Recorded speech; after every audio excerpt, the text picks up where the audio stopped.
And teams, particularly the last two, and it just might be their nature, but they've been throwing the ball quick, right? They respect your pass rush, not giving you a whole lot of time to get there. How do you counter that as a defense? I think it just comes to rushing coverage and beating your one-on-ones.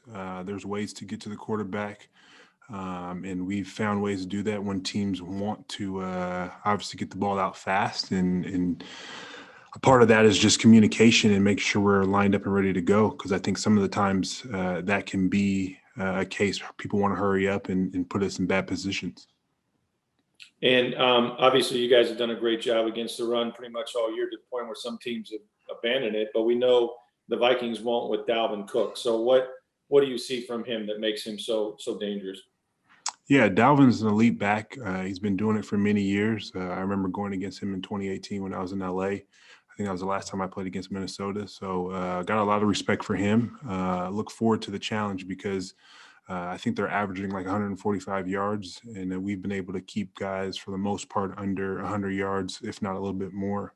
Or a little less than that. So our goal is to always go out and shut down teams from running the ball so we can have an opportunity to go and hit the quarterback and get sacks and picks and make plays and get turnovers so our offense can go score points. Thanks. I will go to Greg Allman.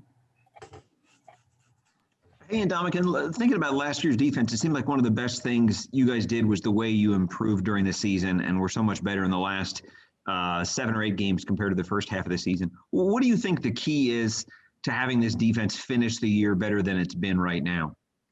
Yeah, I think one of the biggest keys for us is going to be going back to our fundamentals. And we've had the opportunity throughout this bye week to review film, understand where we've made mistakes, and at the same time be able to go on the practice field, work on our technique. Not that we don't do it in a normal week, but just a little bit more of an emphasis while we have the time. And truthfully, just really getting back to the basics of just going out there and executing. And I think that's going to be some of the stuff that we're going to do in game plans, as well as just overall opportunity to just say, line up, play, have fun, and get back to the basics. And Ndamukong, obviously you guys have faced some tough offenses in these last 4 games, but in seeing how opponents are adjusting to your defense, is this a chance in these last 4 games for you guys to now adjust to that and kind of get back to dictating things on that side of the ball? I think defenses always have to adjust. I mean, we're always on the reaction side of things. So we're always making adjustments as we particularly move through games, and obviously game planning as well. And so for us, we've got a great challenge ahead of us. Offenses that are coming along, teams that have started out a little bit slow earlier in the season, but obviously proven that they've got veteran talent and groups that understand how to finish games, as I watched Minnesota against Jacksonville this past weekend. So I'm excited to go against these teams, especially Minnesota, and obviously the great running game that they have. Thanks, Ndamukong. No problem. All right, next up is going to be Jenna Lane. Hey, Ndamukong, I know you guys are fighting for a postseason spot. What is the attitude that this defense needs to take for these final 4 games, which have really become must-win games? I think our attitude is going to remain the same and really being consistent. When we start playing at a consistent level, the way we know how to play, executing the way we know how to execute, we'll be perfectly fine and in the right position. And really that position is setting up our offense to go score more points, getting them the ball back, not allowing teams to score in the first and second drive. In addition to that, I would say creating turnovers that's going to allow for us to make big plays on our own side of the ball, because we can go score points ourselves, and we've proven that early on in the year. So we got to get back to those things. All right, we're going to go over to Scott Reynolds. And Ndamukong, you're going up against Kirk Cousins, who's operating in that Gary Kubiak offense, which features a lot of play action bootlegs that gets that quarterback outside of the pocket. The onus is going to be on the edge guys to contain. But as a defensive tackle, you interior guys, what do you have to do in terms of adjusting your rush lanes or being mindful that your quarterback is literally a moving target on those type of plays? Yeah, I think it's really a great opportunity for us to make sure that we, one, first and foremost, solidify that there's no particular run threat. And after we do that, rally to the football. It's going to be important for us to rally and understand that our defensive ends are going to be kind of put on an island, and even sometimes our corners or whatever it may be, who's controlling the edge in that particular defense that we're playing. They're going to have to pull up the quarterback, and then we're going to have opportunities when they do pull up that quarterback to come from inside out. To go and make big plays, because we know we're going to have good coverage in the back end with our young guys doing their job and being in where they need to be. We're going to have opportunities to get after the quarterback when they do those bootlegs. And we've seen a little bit of playing time from Khalil Davis. What have you seen from the young defensive tackle, and how have you helped get him into his rookie season with your veteran savvy and wisdom? Yeah, Khalil's a fun kid, and I've enjoyed being with him this entire year. I think he's coming into his own and understanding really what the NFL is all about. He's had the opportunity to get a lot of reps in practice and show what he could do. That's why he had the opportunity 2 weeks ago to play against Kansas City. And so for me, it's just making sure he's always playing fast and not letting the game kind of slow his mind down, and really just focus on what his task is and go be able to wreak havoc. And he's being able to do that and play fast at a very early age in his career. So I'm excited for him to continue to have those opportunities to play at a high level. Is that his strength, his initial quickness? I think he has a multitude of things, but yes, he has a great first step. He has an opportunity to beat blocks with his hands and different pieces from that standpoint. So as long as he continues to hold into his technique, which we work on each and every single day, he helps me on my technique. So always important to make sure he's on point with those pieces, and then just let your natural instincts play, because that's what's got you here in the first place. All right, next up is going to be Joey Knight. Coach Arians said discipline in terms of a virus. He's preached not to let the virus defeat you or derail this season, and he kind of lauded you guys for just staying disciplined. I'm curious, what were you able to do or not do during the bye week? How did you spend yours? We got to spend time with our teammates, which is probably the most important thing and really the best thing about the whole virus, being in town, being able to spend time with our teammates. We set up a couple opportunities for the defensive line to interact and do some different pieces together. So I think for us, Coach Arians made it a clear point to be smart, make the right decisions.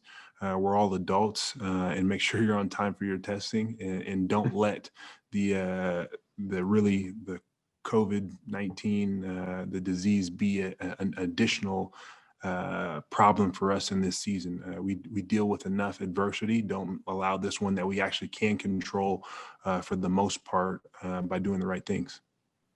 Thanks. All right, we have time for a few more. We're going to go to Kevin O'Donnell. Ndamukong, with the week off, I probably had a chance to set back and kind of maybe assess where you guys are at this point, 12 games into the season. You're just coming off maybe the toughest part of your schedule. How would you assess where the defense is right now? I think we're in a decent spot. I think we can always play better. I think I'm going to be the biggest critic on myself, let alone just overall defense, especially the front seven, kind of being the leaders of our particular group. We've done some good things. We've made some mistakes, myself included, especially last game, jumping off sides, giving a great high-powered offense an opportunity to get another opportunity to move the ball down the field. So for us, as I said before, it's going to remain consistent. If we can remain consistent and playing at a high level, we will be a very tough defense to deal with, and we want to be able to get on a roll. So when we have that consistency and we can have the opportunities to go out and take our shots and make big plays. All right, we're going to have one question with Luke Easterling, and then Ndamukong, you guys, obviously, when you lose a player like Vita so early in the season and you're still able to maintain that standard, particularly against the run that you guys have this whole year, what does it say about your unit? And are there anything that you guys as players, or maybe even Todd in the way he schemed you guys to specifically be able to, basically lose maybe the best nose tackle in the league and still maintain that standard the whole year?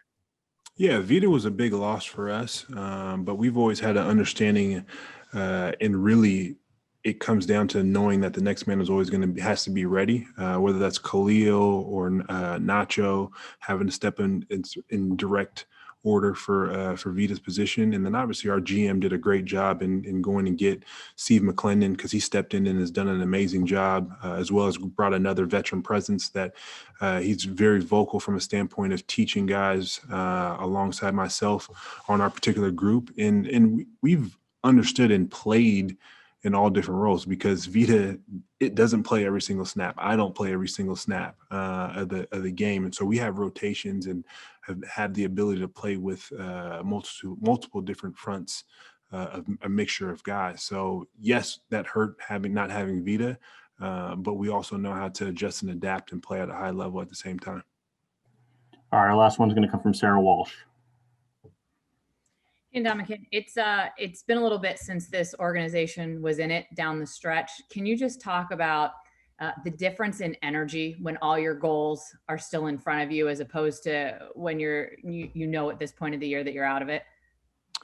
Yeah, I mean, I've been on both sides of that stick, for lack of better words, being in Detroit as well as in Miami, gone to the playoffs with both of those teams, and obviously having an amazing time in LA of getting to the Super Bowl. So I would say it's energy is still the same because if you looked at last season, where it looked like it was very meek for us to make it to the playoffs, and unfortunately we didn't. We still had an opportunity. Yes, it was a slimmer chance, but guys still play at a high level, and that's credit to the front office and just guys in general understanding you have a strong locker room, and so.